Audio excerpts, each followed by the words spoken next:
The Royal Borough of Ayr can proudly claim it is one of Scotland's finest towns. Ayr commands a splendid position on the west coast of Scotland at the mouth of the River Ayr. It enjoys a fantastic situation bounded by beautiful rolling countryside and boasting some of the finest coastal scenery you can find anywhere.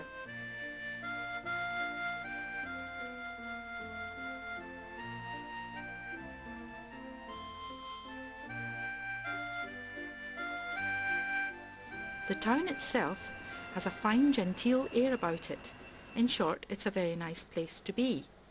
It's therefore hardly surprising to find that over the years it has become so popular with residents and visitors alike. Although outwardly not so steeped in Scottish history as some of the other towns, it has, if you look into its past, some interesting features. The Common Seal of the Borough of Ayr records the town's establishment by royal charter as a borough at the start of the 13th century. The Castle of Ayr had been built a few years previously, and it was around the castle that the town was formed. There is some doubt as to where the castle actually was. Some say it sat roughly in this position near the present Montgomery Terrace, close to the River Ayr, and others say it was more likely to have been situated at Castle Hill, further inland. It has to be said that this option may be more likely, as the castle would have then commanded splendid views of the town below. The castle, a timber building, was abandoned in the 16th century, and no trace of it remains today.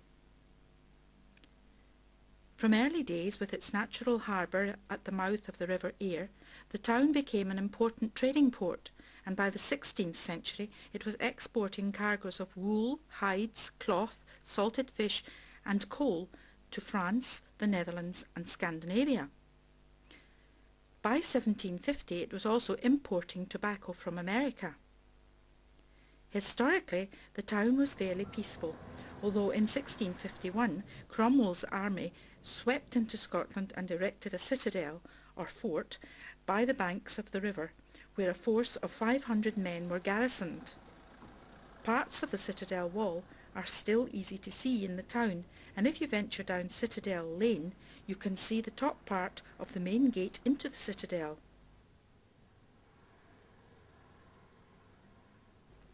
All around the area are constant reminders of this part of the borough's history.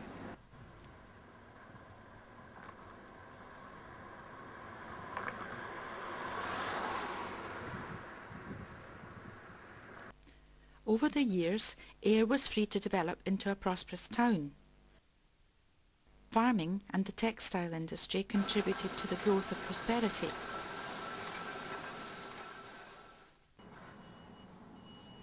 Coal mining, though, was by far the most important, employing thousands across the county until drastic closures were forced upon it. Today, redundant pit winding gear remains like a gravestone to an industry that has almost vanished.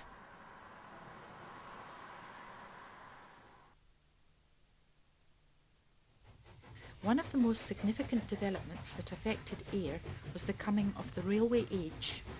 In 1840, the Glasgow, Paisley, Kilmarnock and Ayr Railway Company opened the Glasgow to Ayr railway line. The original passenger station was opened at a site on the North Harbour, where today a block of flats stands. Later, in 1857, the station was transferred to Townhead, where it remains today. Over the years, the railway service improved. Trains to Ayr leaving from the old St Enoch station in Glasgow became packed with holidaymakers during the summer months. The town was one of the busiest holiday resorts in Scotland. The borough was originally self-governing, with its town council, which met latterly in the fine town buildings in Newbridge Street, which were opened in 1830 and built to a design by Thomas Hamilton.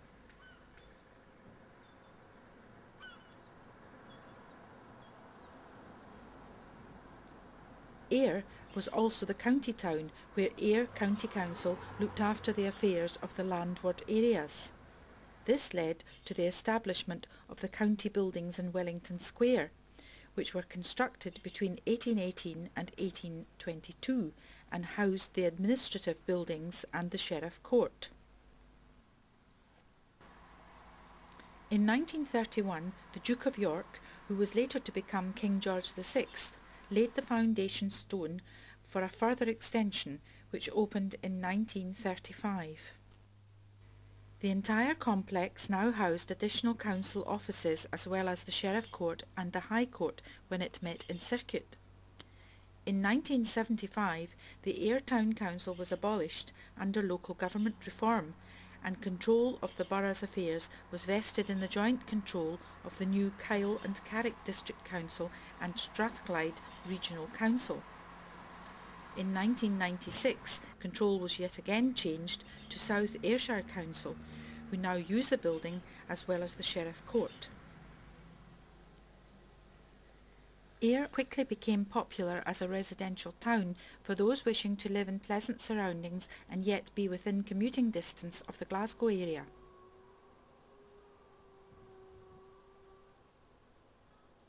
Many attractive areas of housing were built over the years, and today they are still much sought after.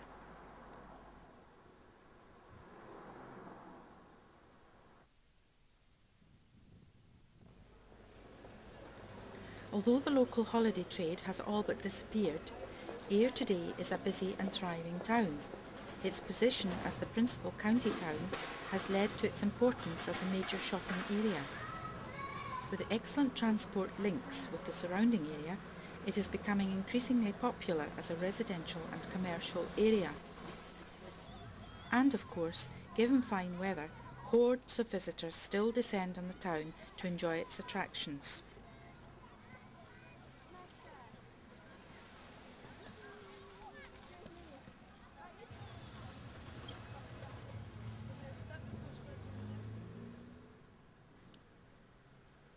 No story of Ayr would be complete without mention of Scotland's national bard Robert Burns, who was born in Alloway in 1759. Today, Alloway is visited by countless tourists from all over the world who come to see the famous cottage where he was born and to savour the atmosphere of other attractions like the Brigadoon and Kirk Alloway.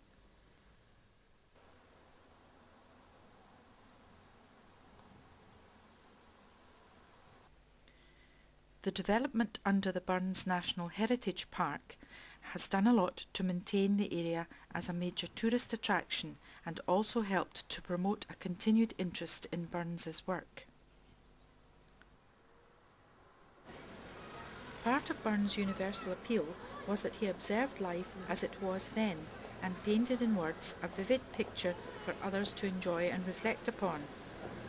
How many of us, though, take the time to record a picture of everyday scenes and events?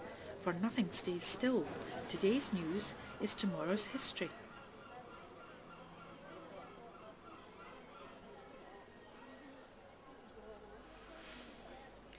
Andrew Shearer, who ran a joiner and builder's business in Newton and Ayr, was one man who saw the importance of this and set about obtaining a unique record of local history. Armed with little other than great enthusiasm, he embarked on the world of photography, as his son Andy explains. My father was born in 1905, and by the time he was about 20 he became interested in a lot of things. He'd served his time as a joiner, and he was interested in seeing pictures of various photographers, and there was a lot of competitions in these days for photographs and papers and that type of thing. He decided to have a go himself, but he needed to get a start somewhere, and so far as I know, he met up with somebody from the Ayr Photographic Club or Ayr Camera Club, something like that, and he got information how to get started. In these days it was all plate cameras, and he had a quarter plate camera, and he learnt how to develop and process these things, and he made a lot of them into slides, the pictures. Now later on he experimented with film and eventually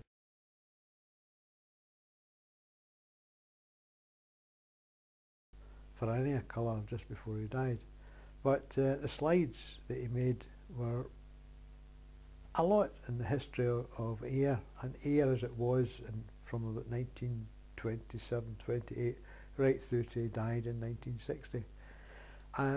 A lot of the slides he hand tinted, and you'll see in some of the pictures they're a sort of nice colour.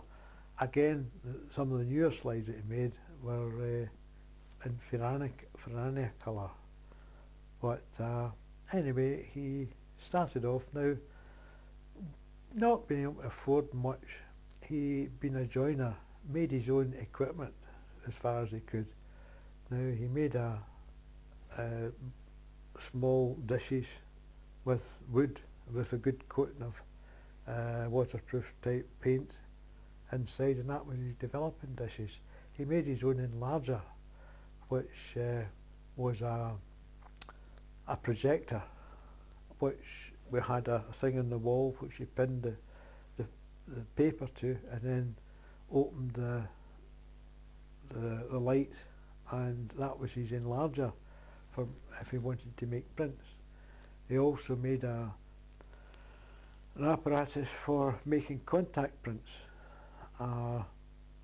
He did all this himself. Now when he bought his developer and hypo and chemicals and that, he worked it out that there was a formula given for working these things out, but if he diluted the chemicals and gave it a longer exposure, he got the same result, and of course that kind of helped to spin out the money in the chemicals. He did all these sort of things, and as I say, his interest in the life of Ayr, it's been recorded as it was at that time through his photographs. With this projector, again home-built, Andrew Shearer was a popular speaker at various organisations with his slides of Ayr. Since his death in 1960, his slides and photographs have seldom been seen. Carefully stored in these boxes by his family, they have been waiting a new audience. Working these things out, but if he them once again and let you step back in time, which now opens. We are privileged to enjoy scenes and memories of Ayr.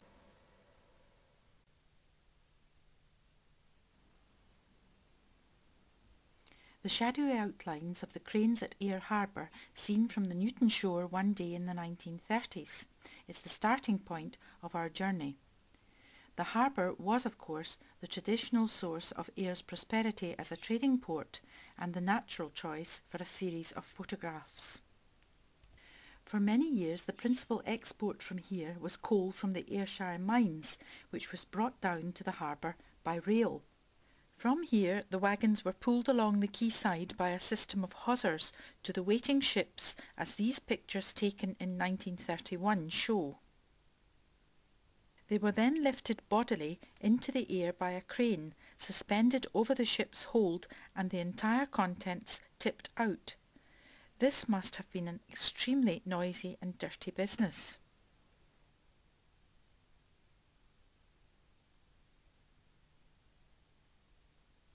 Colliers like this then carried the coal away, mainly to Ireland. This was an important part of the local economy. In 1939, for instance, 1 3/4 million tonnes of coal was exported. Later on, a large coal elevator was built for loading the ships, and here we can see it under construction in 1932. A railway bridge allowed trains access to the South Harbour. This was later discontinued after the shipyard closed in the early 60s and the railway line fell into disuse. In 1978, the bridge was completely removed. Today, its foundations can still be seen in the river. From early days, Ayr was also an important fishing port with its own fish market, and was where the fishing fleet came to unload their catch.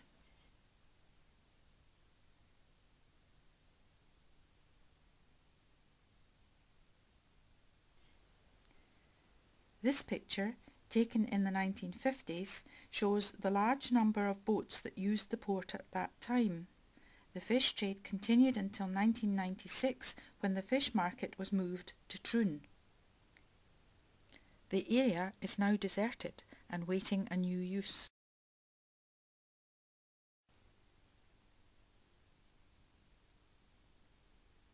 However, back in the 1940s, the harbour was still a busy place and was frequented by a young Andy who only lived a short cycle run away. Some well-placed contacts allowed his interest to go further. About 1948, I started at Ayr Academy in the first year, along with my very good friend Bobby Jimmy, who stayed round the corner from me.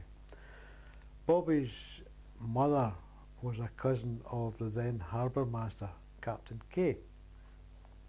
And thanks to that relationship, Bobby and I got into places down the harbour that we really shouldn't have. But suffice to say that we became friendly with the pilots and the berthing masters at the old pilot house, which is a round affair at the junction of the river and the entrance to the dock. And we spent, along with several others, many happy hours down there, and on occasions when boats, like mostly the old coasters, when they were coming in, we sometimes, as our short-handed, helped them to get the ropes ashore and put them over the bollards for tying up. And we helped quite a bit. We got a chance to scrub out the pilot boat and the sails occasionally on the dredger when it was putting out its muck out in the bay. The original Ayr dredger, the Kyle, was actually built in Ayr by Samuel McKnight in 1885 and operated until 1949. In 1949 another dredger, the Carrick, was brought to Ayr. It had been built in 1938 by Simons and Company of Renfrew. For a short spell both dredgers operated, and then the Kyle was withdrawn and the work was continued by the Carrick, which serviced both Ayr and Troon harbours for over 30 years. In this picture we see Jimmy McCrindle, who was the helmsman of the Carrick. The harbour also had its own tug, which it shared with Troon, the paddle tug Walney. It was built in 1904 in Tyneside and operated in the port between the 1930s and the 1960s. There was also a port diver, David Anderson. He was the man responsible for carrying out all manner of underwater repairs and maintenance.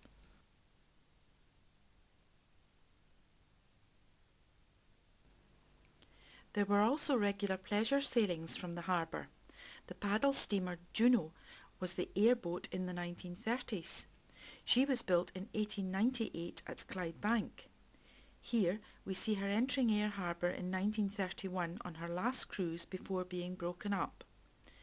A brand new turbine steamer, the Duchess of Hamilton, replaced the Juno as the Ayr boat. After the war, this service was operated by another ship, the Marchant of Graham.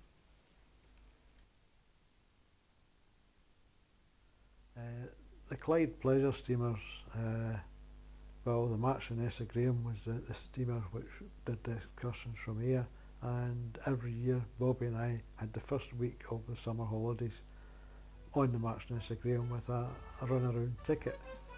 The first year it cost us 10 shillings, the next year it cost us 15 shillings, and then for about 2 other years it was I think £1, which let us go over the Marchant of Graham up the Clyde, and then we jumped boats from here and there and everywhere and back at Ayr at night.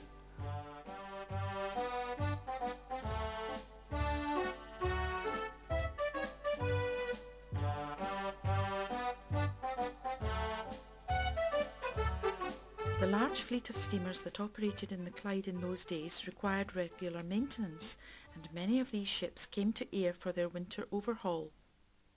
During the 1950s, the Queen Mary II, the Duchess of Hamilton,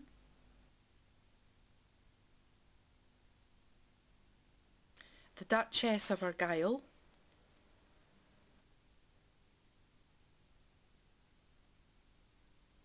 and the Glen Sannocks were all frequent visitors.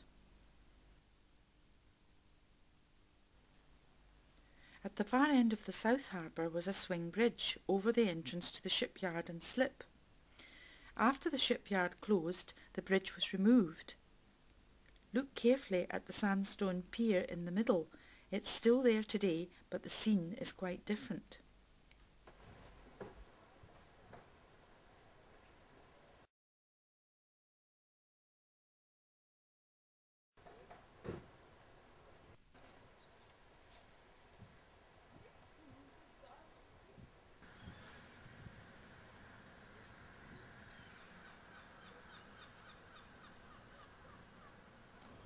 Part of the slip, with a rather forlorn old fishing boat sitting on it, is all that is left today of the shipyard, which was started on this side of the river in 1883 by McKnight and Macready.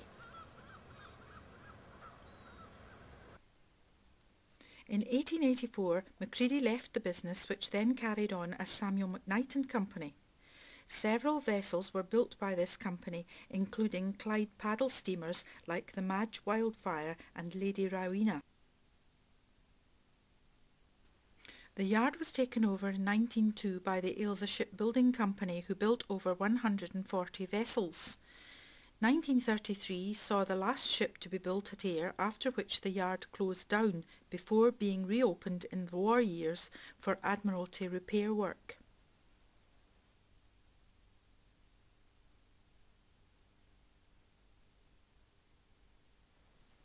In 1947, the Ayr Engineering and Construction Company took over the yard and continued to do repair work. In this picture, taken in the early 50s, you can see one of the Clyde steamers hauled up onto the slipway for repairs.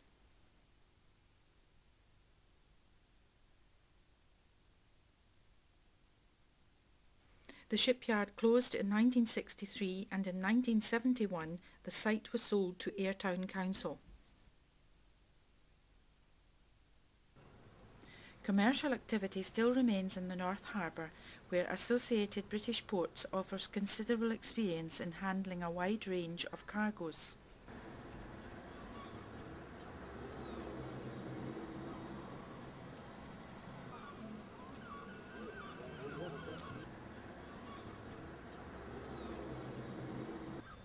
The South Harbour area has now been converted into a residential area, with several blocks of flats having recently been built.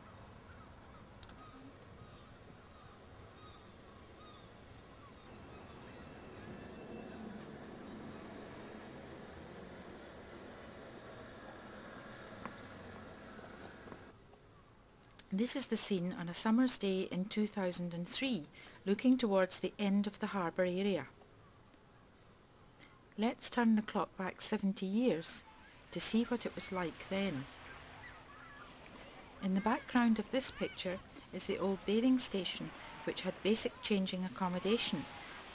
This was a popular spot for a dip in pre-war days, and as you can see, a fair number of people are in the water. In this hand-tinted photograph, 3 bathers display their gymnastic abilities on the steps of the bathing station. Today, if you look carefully, you can still see the concrete base of the bathing station and the steps down to the beach, although it is increasingly difficult to spot many bathers.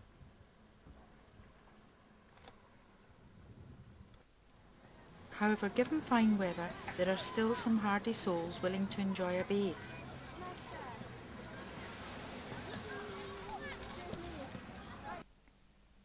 No matter what the weather, Ayr Beach in all its moods is still a captivating spot. Locals and visitors love this area with its prom, bracing air and wonderful views. It would be fair to say that this appeal has belonged to generations of families who have very fond memories of Ayr Beach. Back in the 1930s, when holidays at home were the norm, Andrew Shearer was able to capture the happy atmosphere.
Close to the beach is St John's Tower, the only visible remains of the original parish church of Ayr, which can trace its roots back to the 13th century. The church is thought to have been demolished sometime after 1693.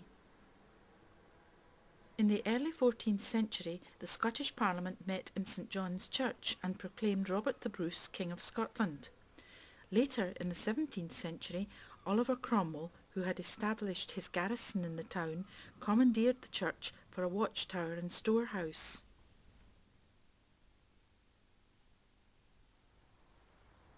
At one time the tower was still open to the public, where they could enjoy the marvellous views of the town from the top of the gallery.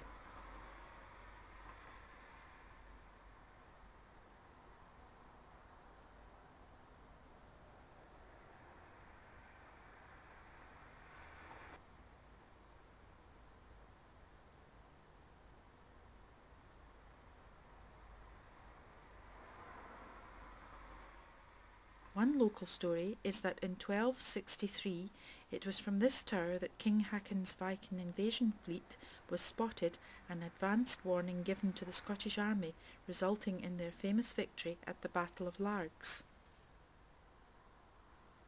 Today it is no longer possible to go up the tower, and although a notice welcomes you to wander through the grounds, the gates remain firmly locked.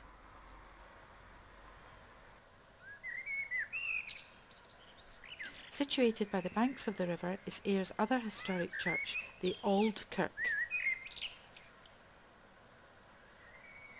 Due to the fact that in Cromwell's time St John's Church had been requisitioned for his army, the people of Ayr were consequently deprived of their place of worship.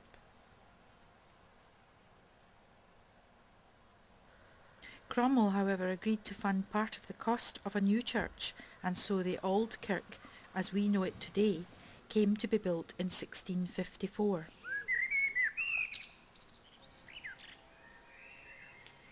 Almost 350 years later, the church still plays a large part in the religious life of the town.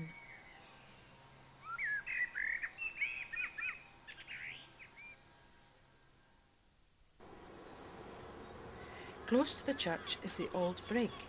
It is thought to have been built around the middle of the 15th century. In 1904, the bridge was declared unsafe due to severe erosion of its foundations. Sir William Arrol, who was a distinguished bridge builder of the time, was consulted. He declared the bridge unsafe and said it should be demolished. Mr. Hall Blythe, a consultant engineer, was then consulted. He agreed preservation was impossible and proposed that the bridge be rebuilt. A further engineer, a Mr. Crothers, however, felt preservation was possible. After much debate, a public appeal for funds for preservation was launched, and by 1907 the target of £10,000 was achieved. Work was then commenced under the supervision of a Mr. W. S. Wilson, who had considerable experience of the type of work required. Thanks to his skill and the determination of those who fought to retain the bridge, you can still use the old brig to this day.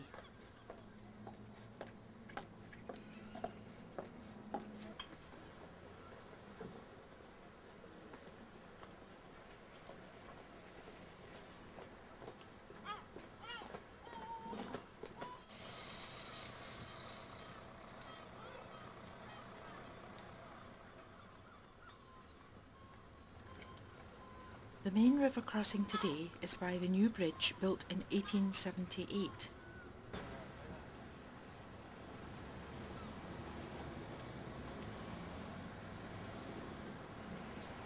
"50 years ago, the scene was pretty similar.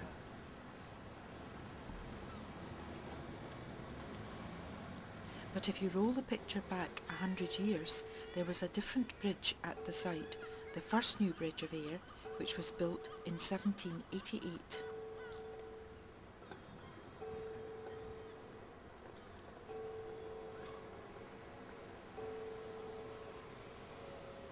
Some of the first new bridge still remains in the town today. If you go down to the pavilion, you will see the old stone balusters, which have been built into the walls at its entrance.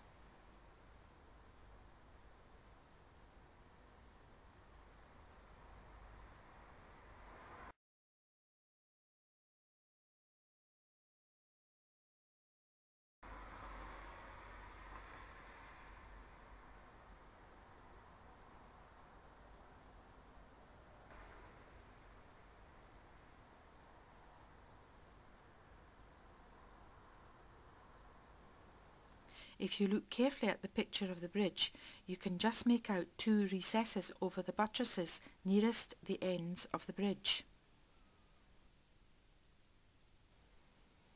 In these recesses on each side of the bridge were 4 leaden statues of classical gods, Bacchus, Ceres, Pan and Mars. These were removed and stored for a while at Burns Monument, where they were photographed by Andrew Shearer sometime in the 1940s. Their whereabouts today is a mystery. Over the central buttresses were 4 stone panels depicting the seal of Ayr. 2 of these stones have been saved. One of them has quite a tail attached. This stone was saved along with other parts of the ornamental masonry, and Colonel Dunlop, the Dunlop family owned the printing works of Gemmell and the Ayr Advertiser. Anyway, they also had the Ayr Observer, and they had this stone put above the main entrance to the Observer. Now you'll notice that Ayr has been painted out because this was taken during the war, when all references to towns were painted out. I don't know if it did much help, but anyway, it was painted out. The stone later was moved to above the Ayr Advertiser office, which was owned by the same firm, which was further down the High Street where British Homesteaders is at the present. Now, the Observer Works, of course, became an auction room, and the stone above the door, of course, went down the High Street. It was there for a good number of years till the Advertiser had to move out to smaller premises, and the printing works moved out to Heathfield, to an industrial estate out there.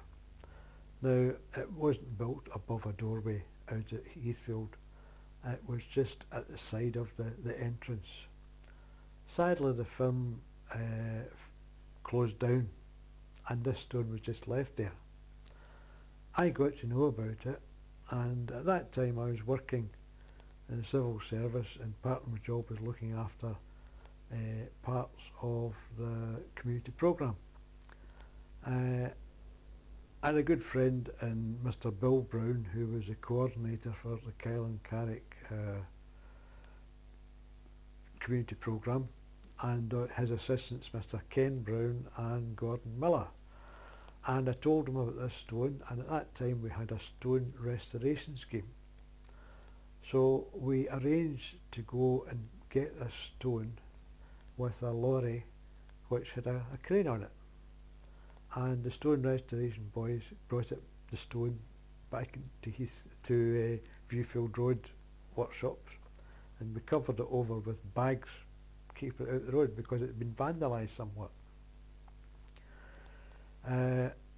I thought it would be a good idea to have it in Burns Monument Gardens.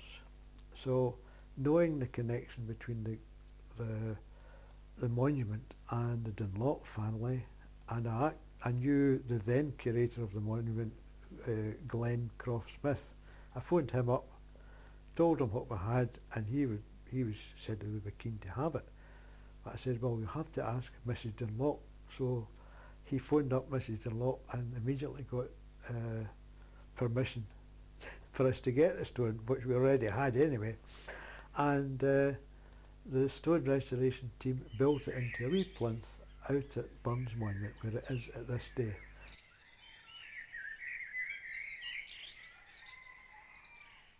A neighbour of this stone was built into the wall at Chapel Park Road, and you'll see where it joins Monument Road, you'll see the stone built into the wall. Now this particular wall is interesting to me because you'll see all the masonry on the wall. It's a stone wall, and my grandfather, my mother's father, he was a stone mason, and he actually built this wall and built this stone into the wall.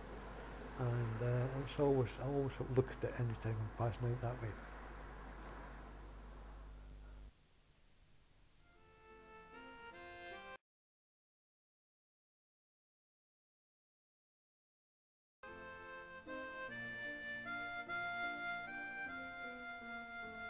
Returning to the river, we come to another interesting bridge, Turner's Bridge.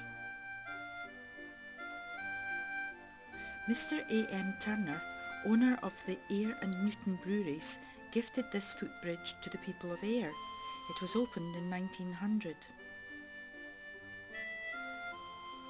Part of the reason for this gift was to enable the workforce, many of whom stayed in Wallacestown on the north side of the river, access to the brewery on the south side.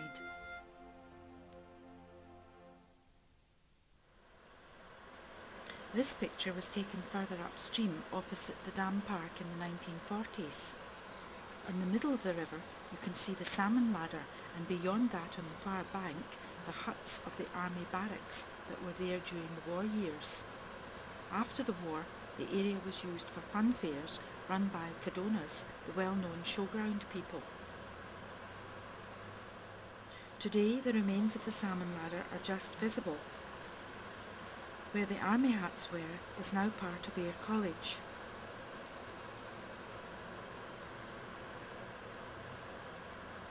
Originally called Ayr Technical College, it relocated from St Leonard's Road in 1966. Today the college offers a wide variety of subjects including art and design, business studies, social sciences, engineering, computing, music technology, fashion and hospital studies. Just round the corner from our last vantage point is an entrance to the River Ayr Walk, where you can stroll along the tree-lined banks of the river.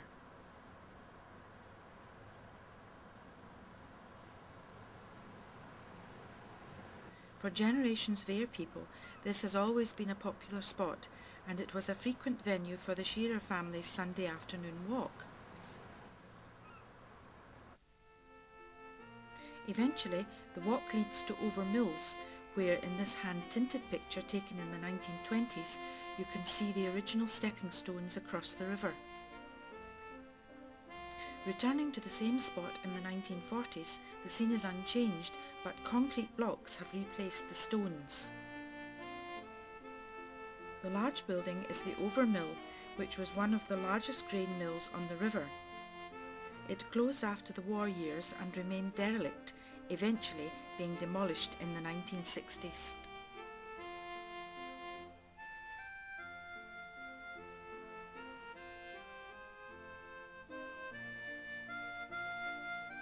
This scene, taken in the 1940s, shows how popular the area was, with a large number of children bathing in the river.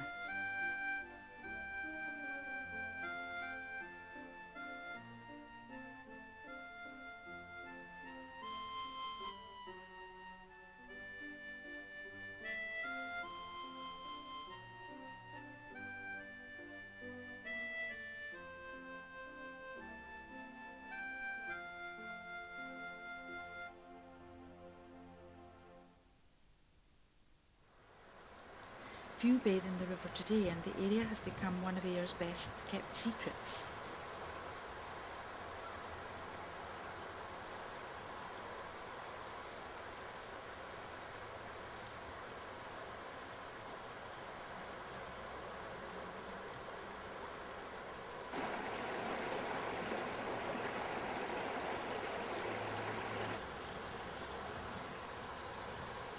Just yards from this beauty spot is the busy Ayr bypass.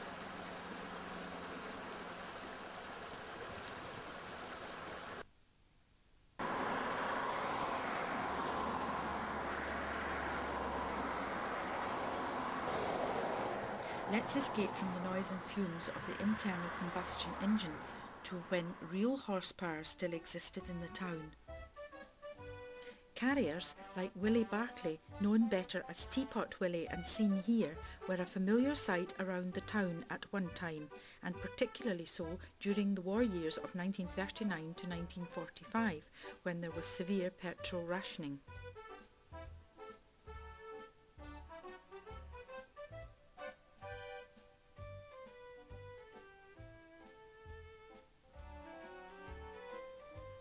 Even the refuse carts were horse-drawn. This picture, taken in March 1945 in St Fillan's Avenue, shows one of the squads at work. Sitting on the wagon is Jimmy Henry, and leading the horse is Geordie McDowell.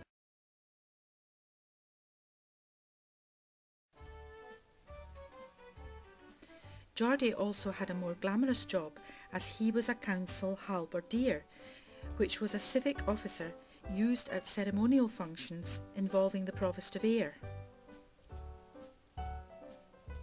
This small group of people is gathered outside the home at Prestwick Toll of Willie Graham, one of the main carters in the town.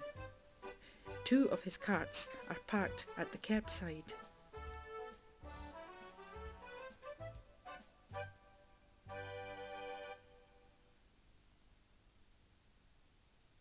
At the back of his house were the stables, and here we see one of his horses being shod there by a travelling farrier.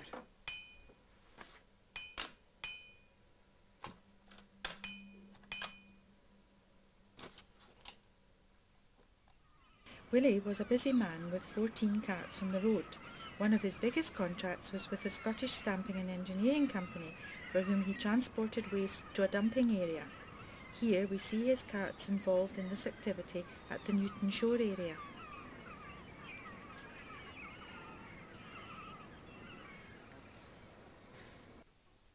In this interesting photograph we see a Clydesdale horse being ridden over Tams Brig. The horse was probably returning from the farriers and making its way back to the Co-op bakery and stables in McCall's Avenue, just over the bridge. In the foreground of the picture, taken in 1943, the old tram rails can still be seen.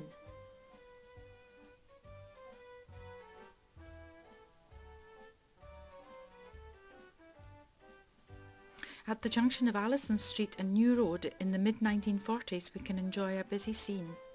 Two carts belonging to Ferguson the carrier can be seen amidst an interesting assortment of motorised transport.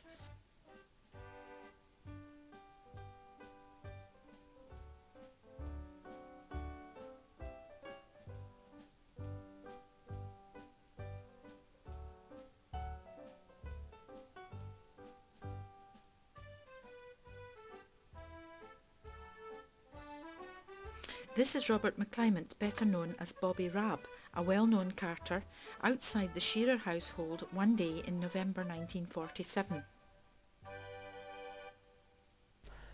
In the picture you'll see Bobby Rabb before he deposited his cartload of dung in front of our house. It was for our garden.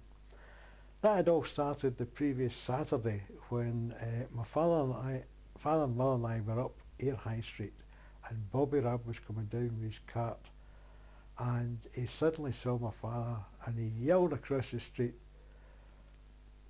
"Oh, Mr. Shearer, you want any dung for your garden?" And my father said, "Aye, okay, Bobby, whatever it suits you. I'll be out next week with it." And my mother said, "Imagine him shouting about dung across the street like that." And he, "Shh, he was only being polite, calling it dung." So, actual fact, that particular picture, the horse sadly died about a fortnight later. Not through any ill treatment with Bobby, but he looked after his animals very well, but it's because it's old age. Now, we showed this particular slide in an evening we had showing slides at my father's cousin's house at 20 Prestwick Road. Father's cousin was Jim Pickin, who had the butcher's shop in New Road. And he was very friendly with Mr. McConnell, who owned Peter Duncan and Sons. He was there that night. Whenever he saw Bobby Rabb, he says, "You know, that's a man we can't pay off because we never ever give him a start." As a young boy, Bobby had been brought up in Green Street, Newton Green area, and he was forever in at the stables where Peter Duncan had a lot of horses in these days. The Clydesdales were used for all kinds of carting contracts throughout the town. He flunked to school more often than not and was to be found cleaning out horses in stables and doing all these general jobs that they had to do. He eventually sort of didn't go back to the school and let him out with a horse one day along with a man, and then it just kind of developed from there. And the carters at one time used to give him so much a week each, because he helped them, and he just was there, and they eventually paid him a wage. When he used to go over the new bridge making for the town, or the Sandgate, Bobby didn't bother with traffic lights around that. He just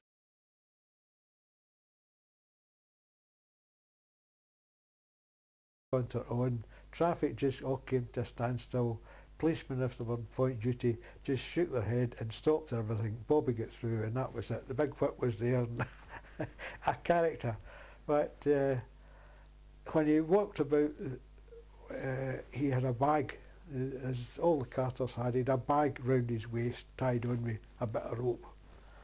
At the weekend, when he was dressed, he had a new bag. After the war, petrol and fuel was tight, and of course the horses were still going. There were a number of horse lorries around the town, but Peter Duncan, through their kindness, though they had gone over to lorries, they kept Bobby Rabb with his horse because he'd been with them so long. It was out of pure kindness on Mr. McConnell's part. Now, as fuel became more plentiful, the other horses were pensioned off. The second last carter that I'm aware of was an SAI, Scottish Agricultural. They had a carter there, but he went off in the 50s. And then Bobby Rabb had the proud distinction of being actually the last carter in Ayr after all these centuries of horses and carts. Father was born and brought up in the house at Prestwick Road where I live now. He always had a tram car passing his door every so often while I was a youngster, and when he started taking pictures, he decided to take some photographs of trams. The Ayr Corporation tramway system was started by Ayr Town Council on the 26th of September 1901 with 5 trams. In the first week of operation, 45,180 passengers were carried, providing revenue of £169.12 and 5 pence. It was obviously going to be popular.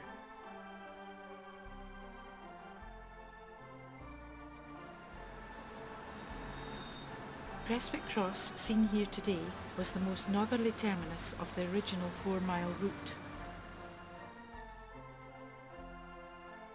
If we could turn the clock back almost 100 years, we would have been able to catch this tram back to Ayr.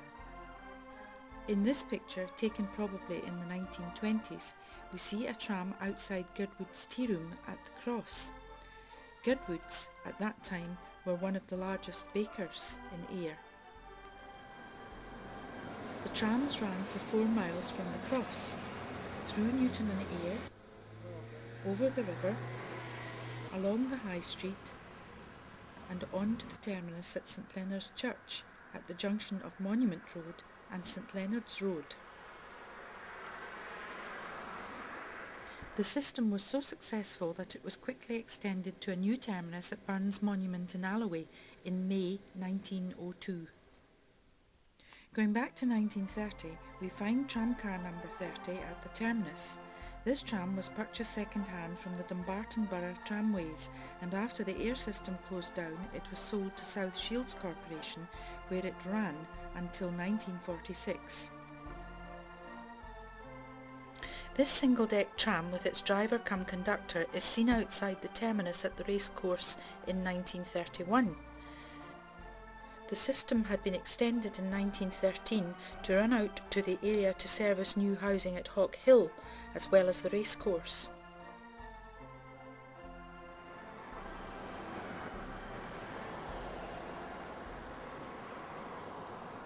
Today there is still a bus stop at the same spot.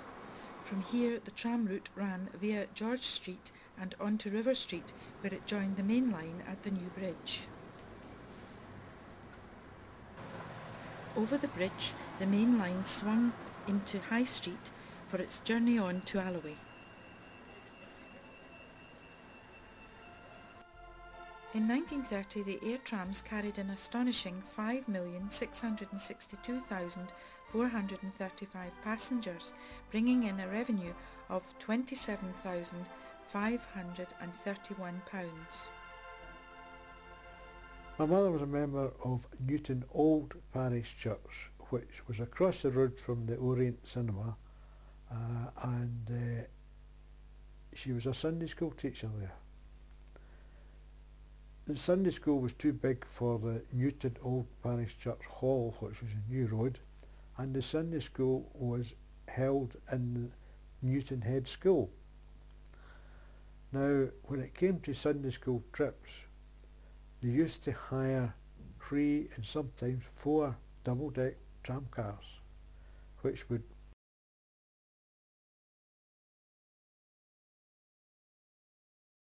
outside Wagon Road, and the Sunday school folk would go on, and in the front of the tramcars there would be a band. Now there was a kind of workhouse school at St Leonard's. It's where there was a workhouse for people who had misbehaved, and they'd got a band, and the band played in the first tramcar, and the 3 or 4 tramcars went right along up the High Street, causing quite a commotion, and right out to Burns Monument, and then the band marched them over the bridge to Doonside, which was a big house, first on the left after you go over the bridge past Burns Monument. They took over a field there, and on a Saturday afternoon they had races and everything, and then back in for about 4 or 5 o'clock, back to New Road, to the Wagon Road, and then got off there and they would march up to Newton Head School and Viewfield Road. She recalls that quite vividly. She's 92 now, and she remembers these happy days way back in the early 20s. By 1930, however, problems were arising within the town council about the cost of running the trams, and when an offer was made in 1931 by the Scottish Motor Traction Company Limited of Edinburgh to purchase the system and replace the trams with modern buses, the council appointed a subcommittee to look into the matter. On the 11th of December, the council agreed to accept their offer, and in Hogmanay 1931, the last tram ran on the streets of Ayr.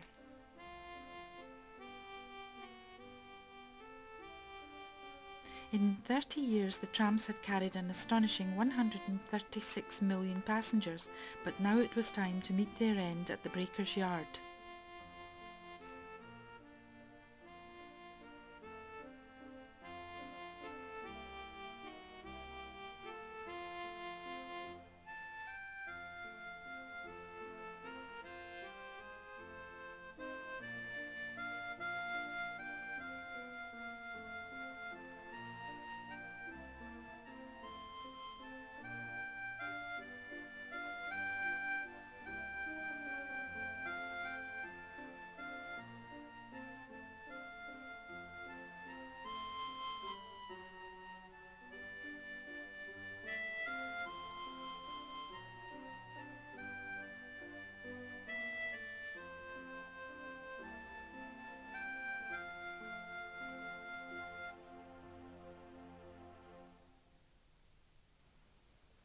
Eventually the tram rails were removed, and here we see this work underway several years later at Tams Brig.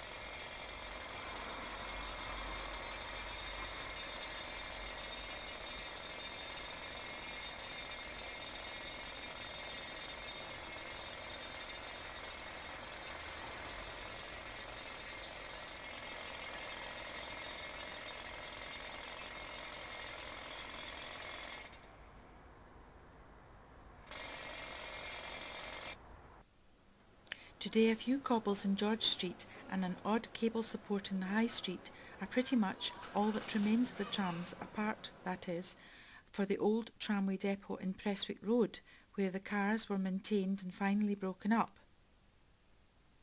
It's still there. In the summer of 2003 it was a boarded up shop unit which has subsequently reopened as a furniture store.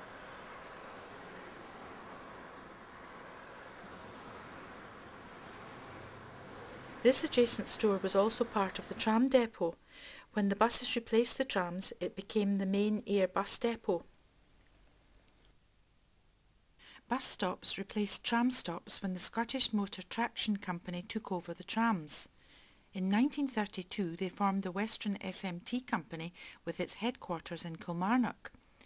Their buses became a familiar sight in the borough and throughout southwest Scotland for many years. When the bus companies were deregularised in 1990,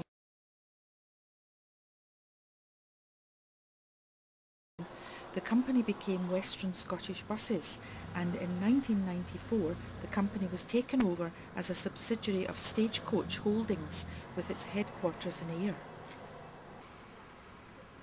Buses and certain permitted vehicles are all that is allowed to drive down the High Street today.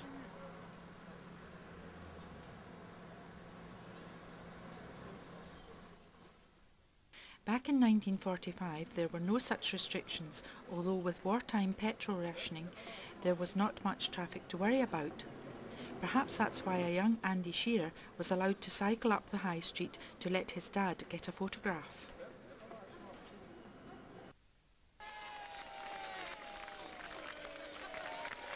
The VE parade through the town marked the end of the war in Europe and would hopefully lead to more prosperous times ahead.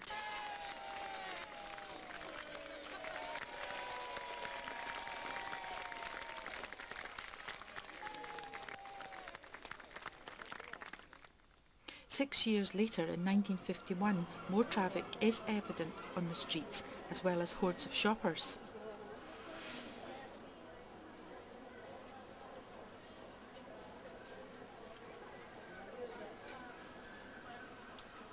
No picture of the High Street is of course complete without the Wallace Tower in it somewhere, a rule that still applies as much today.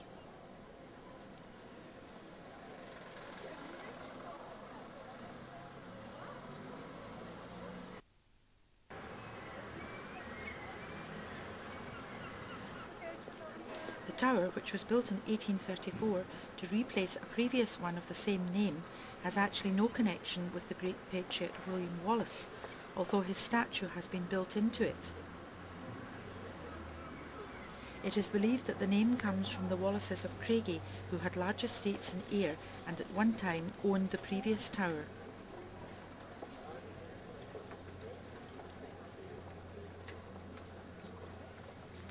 At the junction with Newmarket Street is another statue of Wallace. This one has more right to be there, as it is said to mark the spot where Wallace escaped from imprisonment in the town in 1305.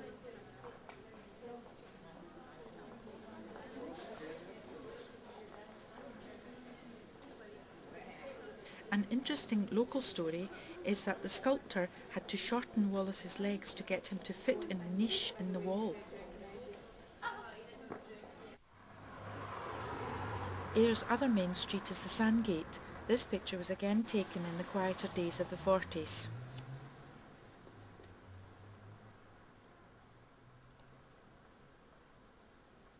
In the early 50s, a familiar sweetie van somehow heralds the arrival of happier times.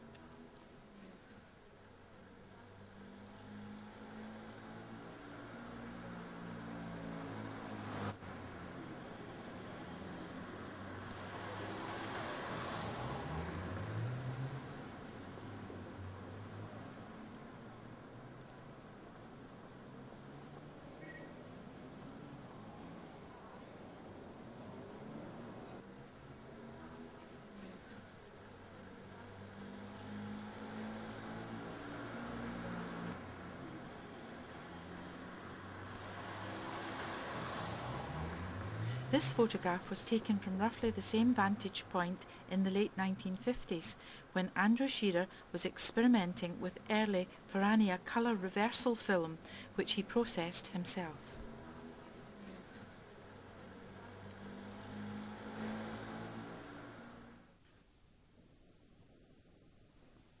We return to wartime austerity to enjoy these winter studies taken in 1945, when the entire country was subjected to a particularly severe winter.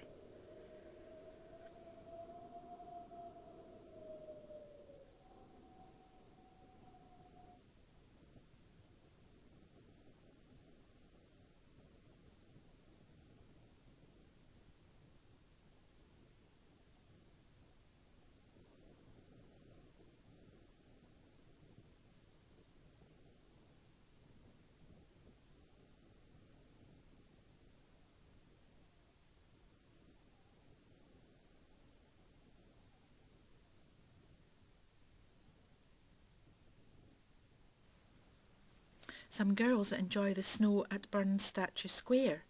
In the background you can just make out the air raid shelters.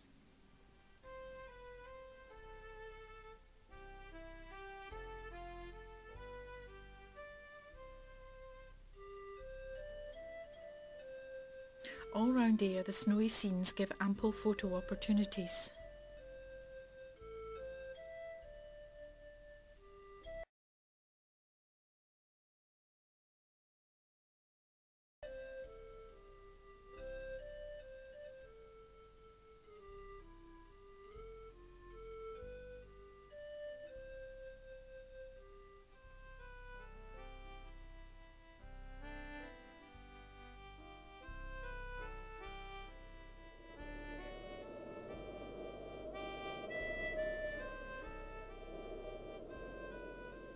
Subsequent winters proved equally severe.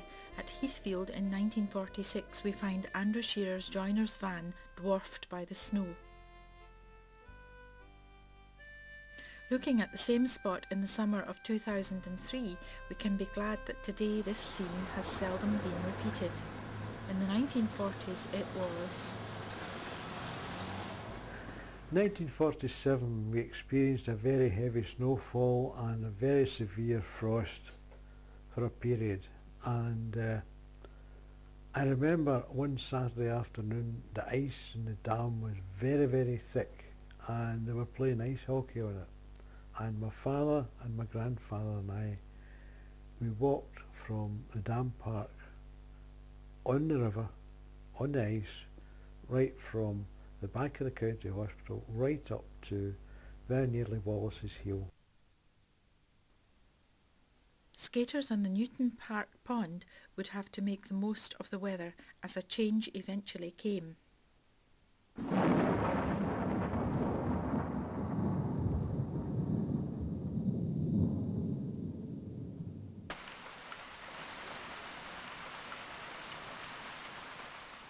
The start of the thaw brought the unusual sight of ice floes in the river.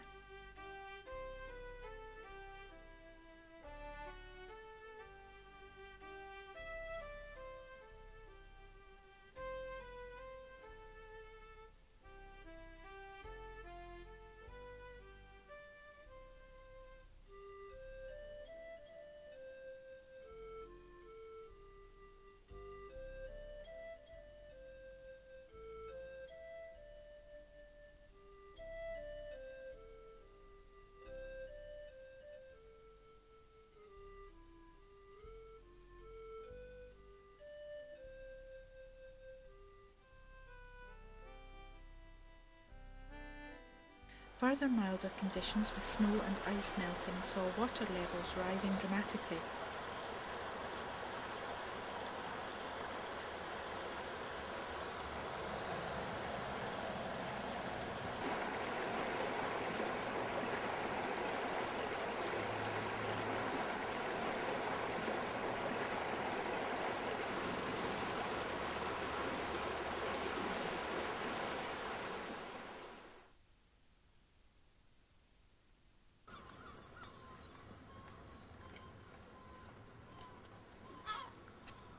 This ship, aground at the mouth of the harbour, was a victim of a similar spate down the river in 1950 when the Laird's Crest ran onto the rocks. Its cargo of cattle had to spend extra time aboard until the ship was successfully refloated on the high tide next day.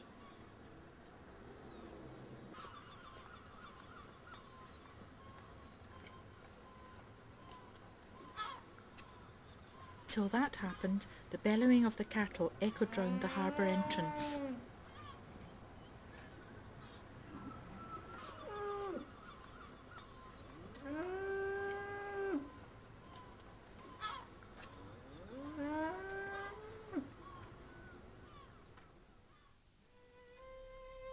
Beyond the harbour, we come to the first crossing of the river at the new bridge. The bridge also joins the borough of Ayr with the former borough of Newton-on-Ayr.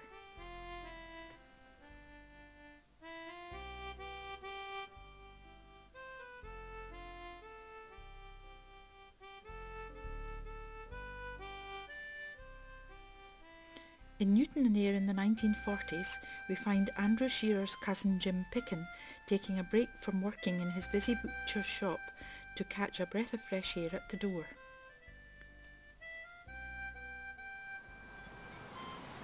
Fortunately, some things never change, and today you can still get your butcher meat from Picken's.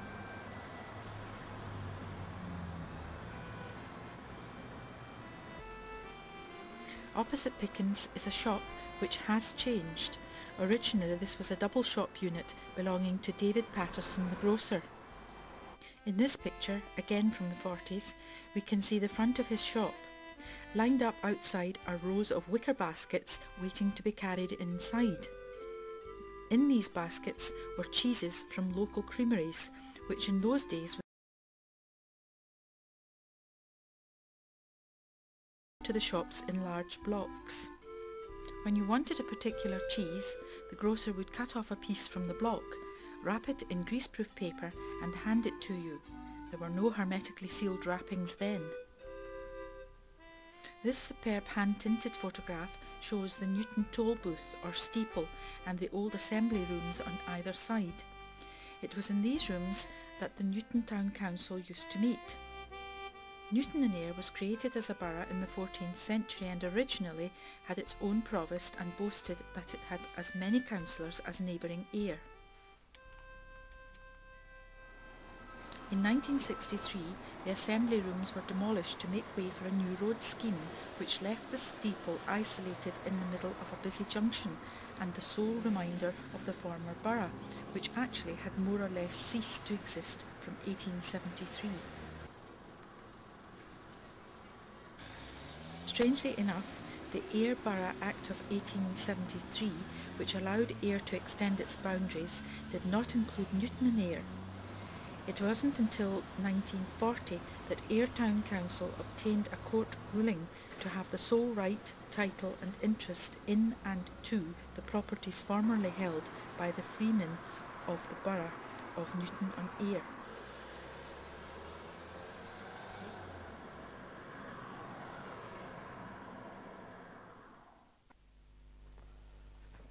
The Newton area of Ayr was a very old area which my father took photographs of. Many of the buildings were in a ruinous state, and the only reason they weren't demolished was the war intervened. And after the 45, a lot of the houses were emptied, and as soon as new housing became available, all this area was demolished. At the crossroads of King Street, Allison Street and Wallace Street, this was the four corners of old times. Nowadays the inner ring road has superseded these old buildings. This is now the middle of the roundabout in front of Ayr Police Station.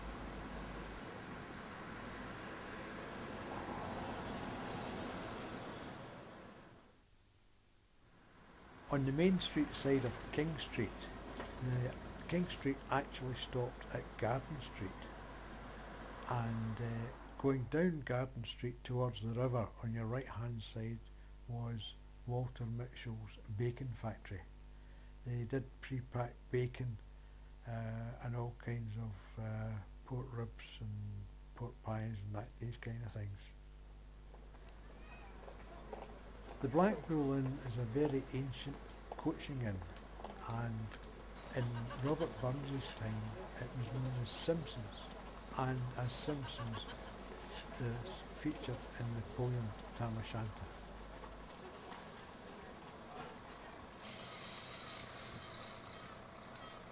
Coming off the old brig in the days gone by, we looked up Wallace Street, and of course beside it was George Street and John Street. However, by going up Wallace Street, which was the main route to Kilmarnock and Irvine and towns north. Now in Wallace Street there was a number of interesting buildings up there. One of the unique buildings was the last thatched house in Ayr, which was still habitable after the 39-45 war. Unfortunately, all been taken away by the new bypass. Wallace Street is no more, and in that area is a new Asda store, which is taken up a lot.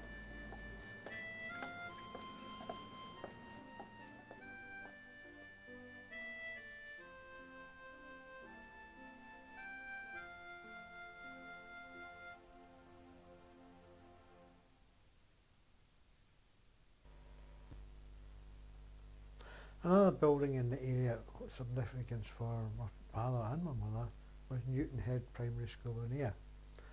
Now Newton Head School is currently boarded up and is up for redevelopment. Both my mother and father went to Newton Head School, but they never ever met each other that they knew. My father was older than my mother.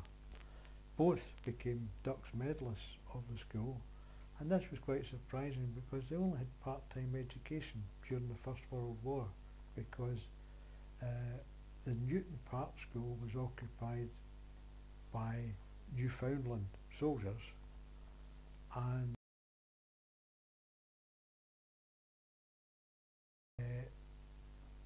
they had week about early morning or afternoon education, and my mother finished up in 1925 as Dux medalist. My father finished up in 1919 as Dux medalist.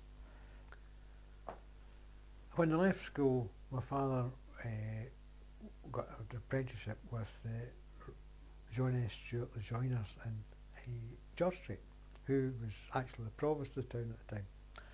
And 5 years later, my mother started in the office in John S. Stewart's. Now, she was only 13 when she started there, and she was in the office herself, and the provost or the boss come in from time to time, and she took messages and looked after some of the money and all the rest of it. My father was for a while on the machines, doing shop work and like circular saws, planing machine, bandsaw, that type of thing. And of course I used to visit my mother in the office. Well, she was only about 13 or 14 at the time, and that was as far as it went.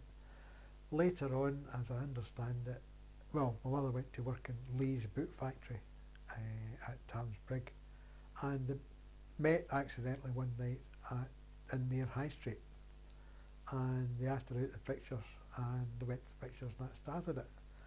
Now, she was, as I can gather, she was about 17 at the time, so that must have been, what, 1928 they met up with her again, and of course by this time she was 17, 18, and he would be in his mid-20s.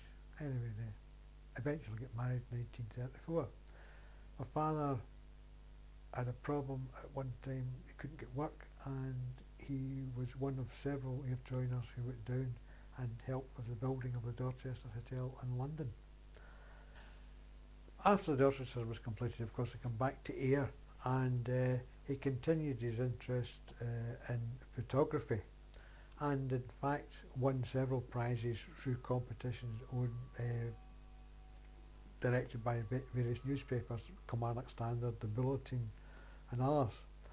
He won quite a lot of space in the Kilmarnock Standard with wee stories about pictures, and that would all be in the early 30s. And he tossed up the idea of whether to remain a joiner or go into photography full time at that point.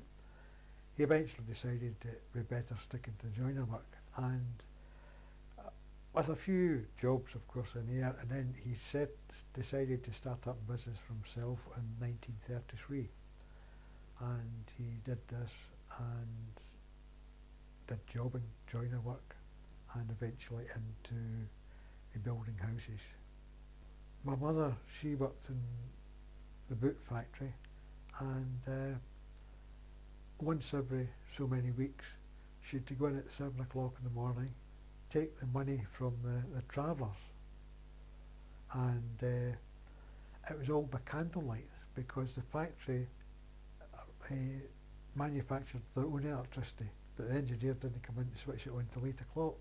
Well, there she was with these guys coming in with money, doing books, all by candlelight, and then she was given half an hour off from 8 o'clock till 8:30 to go home and get her breakfast, and then she come back in, and then she worked for the rest of the day. That happened once every so many weeks, or rather 1 week in so many, and it's incredible in the 30s they were still working with candlelight. The North Promenade at Newton-on-Ayr is not perhaps as well known as Ayer's main South Promenade. It's in a more exposed position, and its stony shore has meant that nowadays it attracts very few visitors.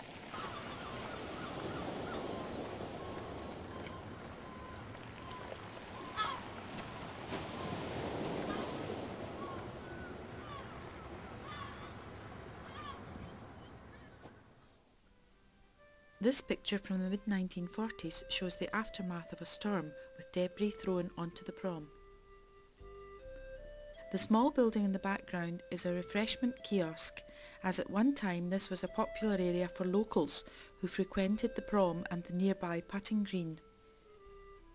An interesting find on the Newton shore are these unusual stone rings.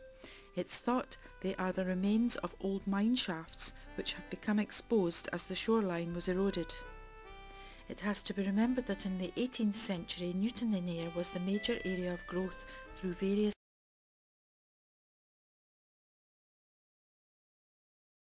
industries, including extensive coal mining. Like most photographers, Andrew Shearer was always on the lookout for good sunsets. The Arn Hills from the Newton prom never disappoint. As evening draws in, it's perhaps time to think about going out for the night. In 1930, Andrew Shearer's camera captured Willie Lindsay, or Pipe Willie as he was known, as he loved smoking clay pipes, when he was advertising a revue at the Gaiety Theatre called A Whirl of Gaiety. This later became the Gaiety Whirl, which still entertains audiences to this day. This horse-drawn coach was seen outside the theatre on a gala day in 1931. The picture is interesting because it shows the original entrance to the theatre, which opened in 1902.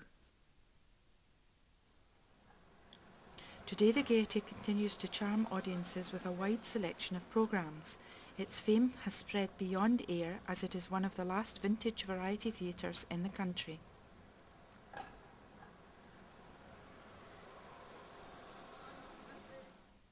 In 1911, the first purpose-built cinema, the Picture Palace, opened in Alloway Street. In 1925, it became the Bobby Jones Ballroom. Another early cinema was the Newton Picture House in Newton-on-Ayr.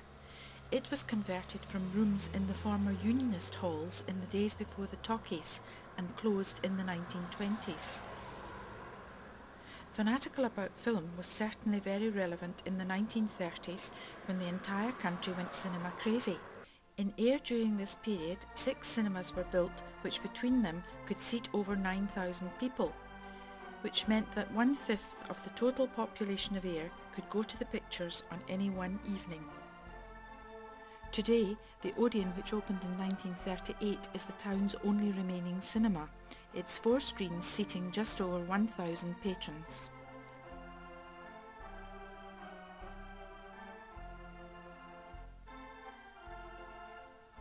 The largest cinema was Green's Playhouse with 3,060 seats. It closed as a cinema in 1969 and remains today as a bingo hall.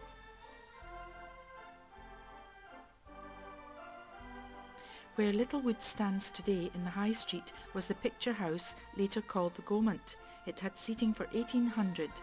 The cinema closed in 1968 and was later demolished for the new store.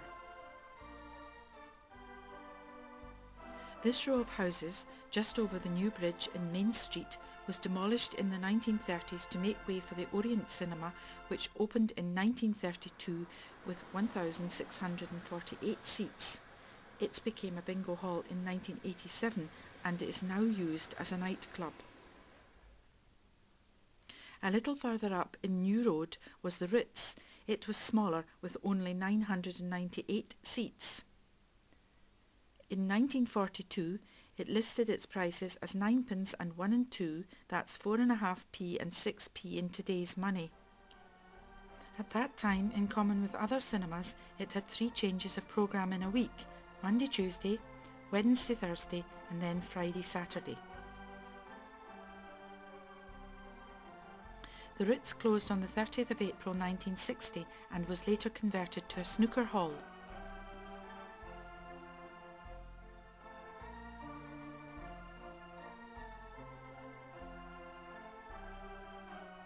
Another row of houses that had to be demolished to make way for a cinema was Shearer's Row in Prestwick Road. Despite the name, there was no connection with Andrew Shearer. The cinema which was built on this site was the Regal, the smallest of the town's cinemas, with 846 seats.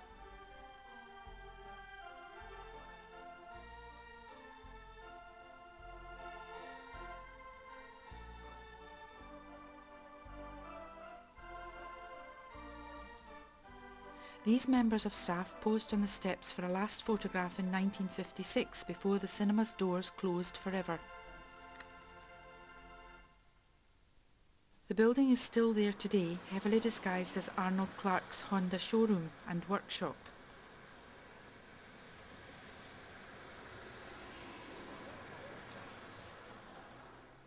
If you were to turn the clock back 60 years to when this was still a cinema, you would find that the Regal and the 5 other cinemas played an important part in the life of the town.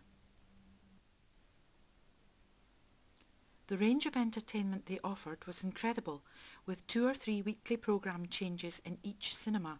You could have had the choice of at least 12 different films in air every week of the year.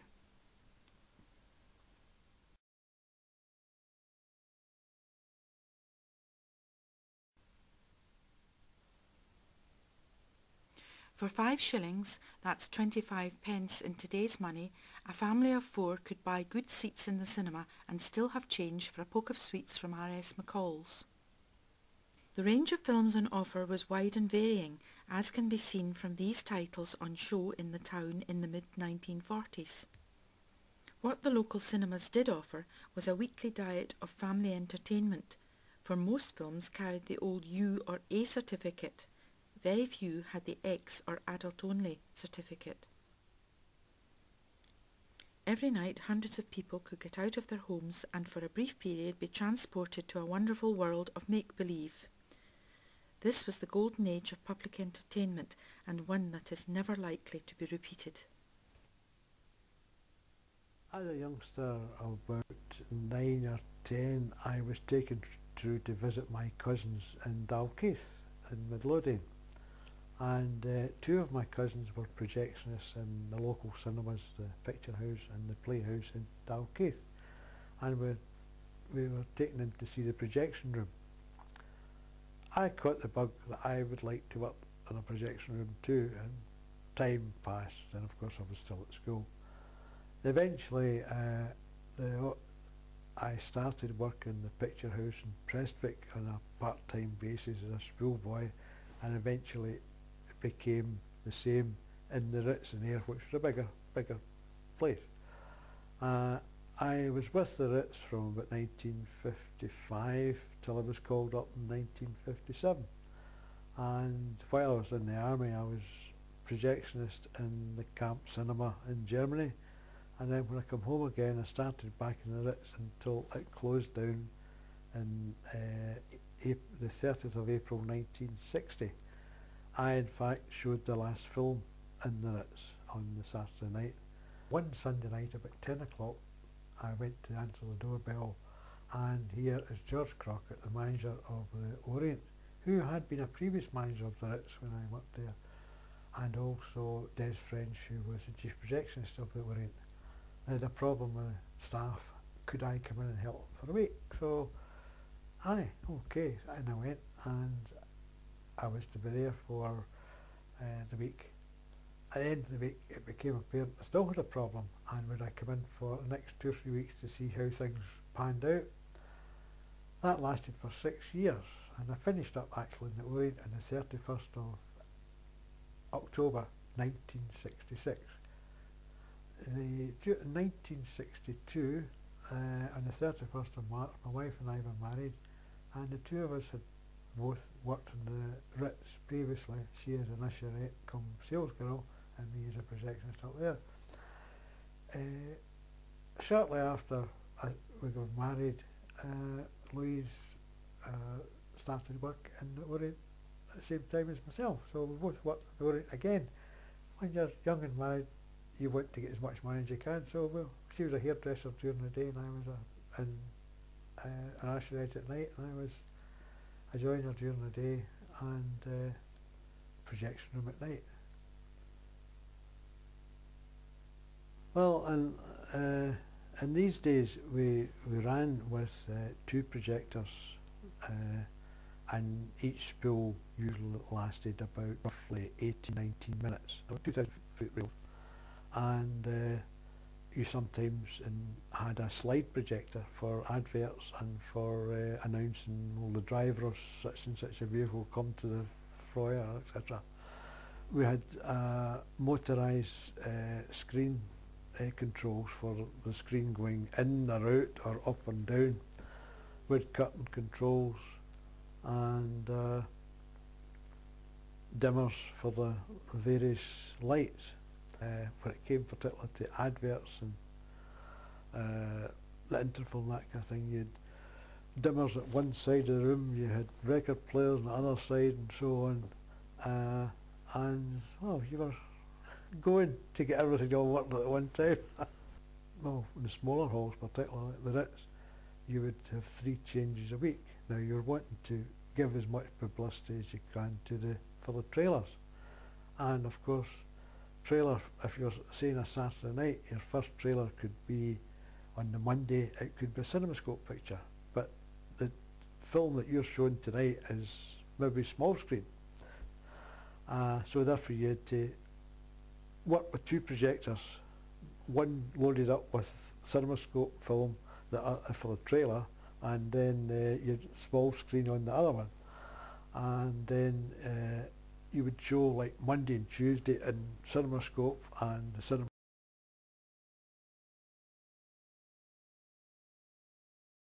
The Wednesday and Thursday could be widescreen, in which case you've got to put in a lens for widescreen, and you bring in the masking or bring it, put it up or whatever. And there was a lot of things had to be done all in the space of a few seconds, and you had to get to know where everything were. And then of course at the end of the trailer we also had a slide, which was all records played in this cinema are from Cuthbertson's in Carrick Street.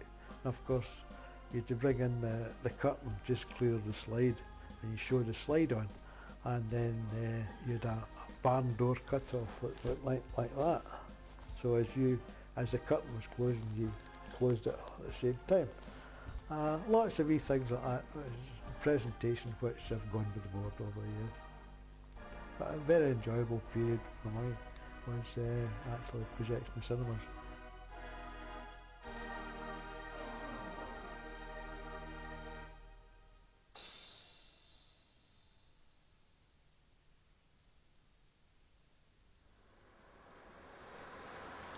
Today you could be forgiven for scarcely giving the Whitlets area a second glance as you speed down from the bypass to the town centre. At one time the village of Whitlets was a thriving mining community. In 1841, James Taylor Gordon, a major coal master, recorded that there were over 700 people employed there in the expanding mining industry. In the 1940s it still retained its rural mining village appearance.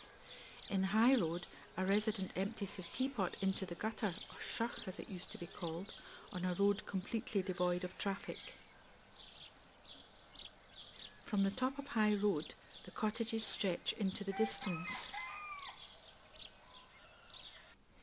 Today, it is difficult to imagine this as a quiet country road, as a constant flow of traffic makes its way to and from the bypass.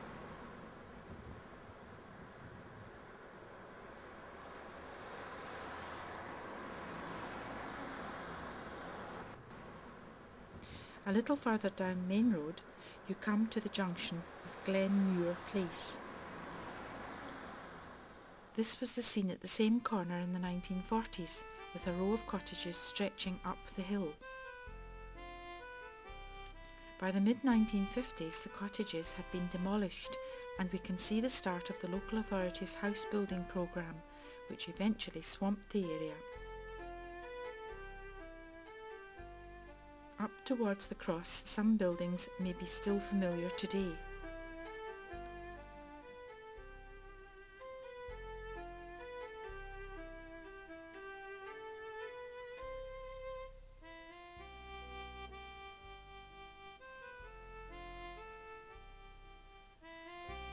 At the cross where Low Road stretches off to the left, the area has been cleared for the new housing.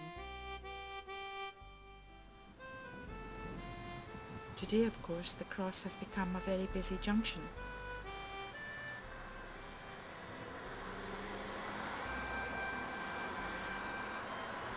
this site there used to exist J.N. Taylor's shop and post office.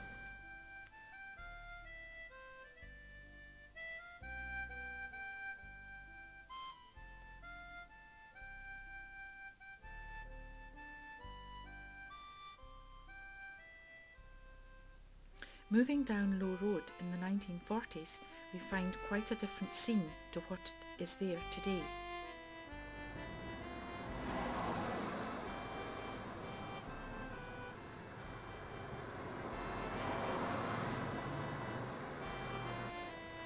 Looking the other way along the street from the corner of James Brown Avenue towards Heathfield, the difference is just as striking.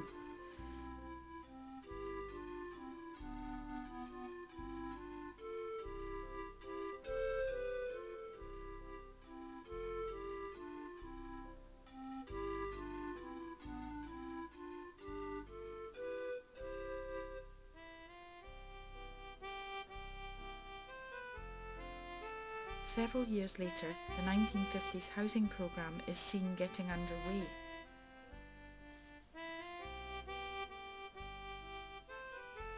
From a vantage point in High Road, this 1950s picture looks across Heathfield Road to open countryside, which is now part of Heathfield Industrial Estate. At the foot of Heathfield Road today, it joins Prestwick Road.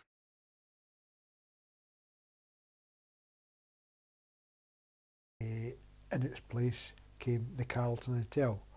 The Carlton Hotel opened the 1st of November 1966.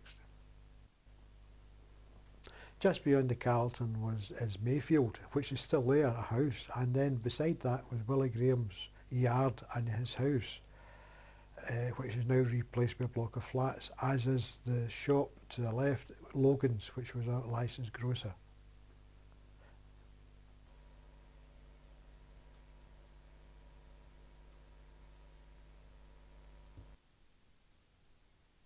The other side of Waterloo Road there was big changes. The former bus garage and former car garage, Seaton's garage, and the Cowan's Dairy were all bought over by Safeway, and we have today a supermarket, Safeway.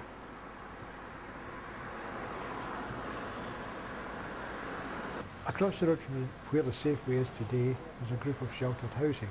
That was the site originally of the original toll bar. Incidentally, my father took the photographs in this area in the mid-1950s after a particularly heavy fall of snow.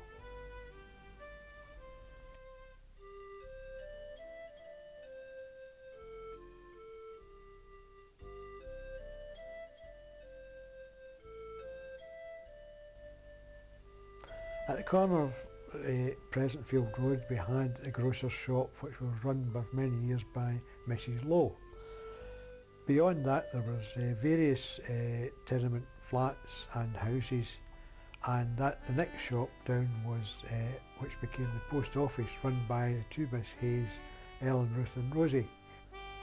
This has all been replaced by where Mrs. Lowe's shop was. That became the site for the new toll bar. Beyond the Miss Hayes we had Sandy Hamilton the butchers, and we also had Willie Cuthbert, who did ladies and gents hairdressing. He was a toll barber. The next shop was a store for Sandy Hamilton. These buildings were all taken down in the late 1960s.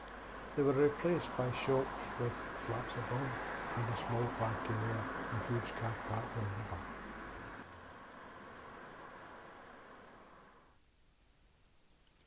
People featured just as highly as places in Andrew Shearer's photographs. Some, like this lady seen in Crown Street, were just passers-by. Others were people he knew in the passing, and in their faces he saw an interesting story.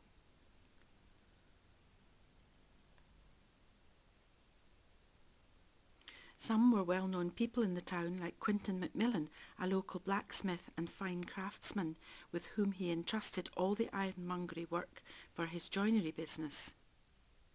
Then there were personalities like Paddy McNeill, a woodwork teacher at Newton Head School, who built his own house and got his class to help for practical experience. Alec Livesey, a former worker on the Ayr trams who became a bookseller who tramped the length of Scotland with his barrow, his Ayr pitch being outside the Clydesdale Bank in High Street. The man in the soft hat at the back of the picture was the famous Sonny Jim Castle, maths teacher at Ayr Academy. Mr. Matthias, who ran a rag store which was opposite Mitchell's Bacon Factory in Garden Street.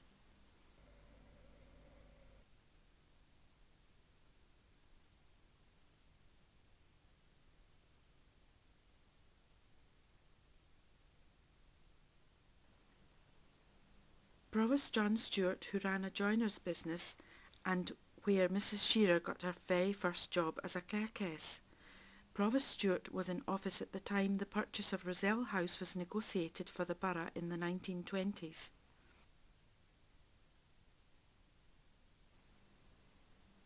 Mr. Cunningham, a busker, a familiar sight in the town with his gramophone.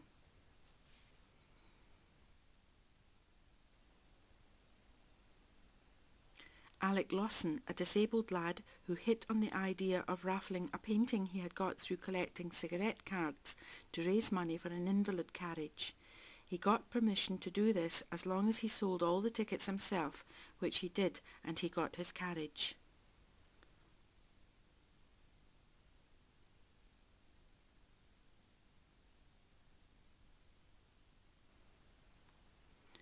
Dumperton Lopp, who was a familiar character round the pubs in the harbour area, where he would tell tall stories and hope to get paid for them. Dumperton Lopp in the First World War served in the Royal Scottish Fusiliers and in fact was a member of a party spoken to by King George V. Naturally Dumper embroidered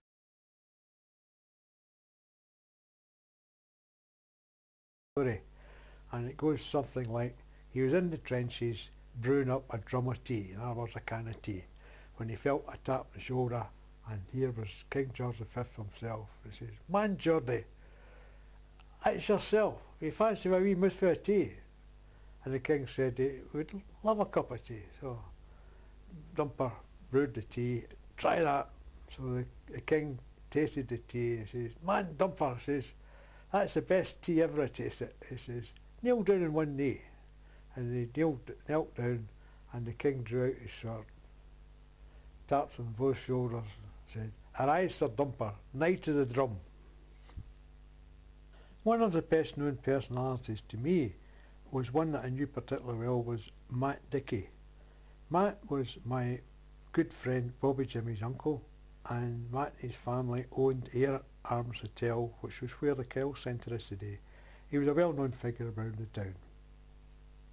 Matt knew Glasgow very well, and on several occasions took Bobby and I up to Glasgow for trips where he took us round the docks, on the Govan Ferry, the Underground, Kelvin Grove Art Galleries. Lots of interesting places for boys in these days. Sadly, in 1960, at the age of 54, Andrew Shearer died. Over the years, he achieved a quite remarkable record of everyday life as it affected the ordinary people of Ayr. My father loved observing and photographing just some of the ordinary things of his life in the town, like where the people worked, the houses he stayed in, the folk he saw, every day in the streets, that type of thing. Robert Burns in his time was a great observer of human life and countryside ideas, and he wrote a poem, and in the poem he said this: "Oh, would some power the gift to gie us, to see ourselves as others see us." I would like to think that my father with his photographs achieved some of that power that Burns dreamt of. Perhaps there is somebody out there today taking the same type of pictures my father took, so that one day in the future people will be able to see what we were like.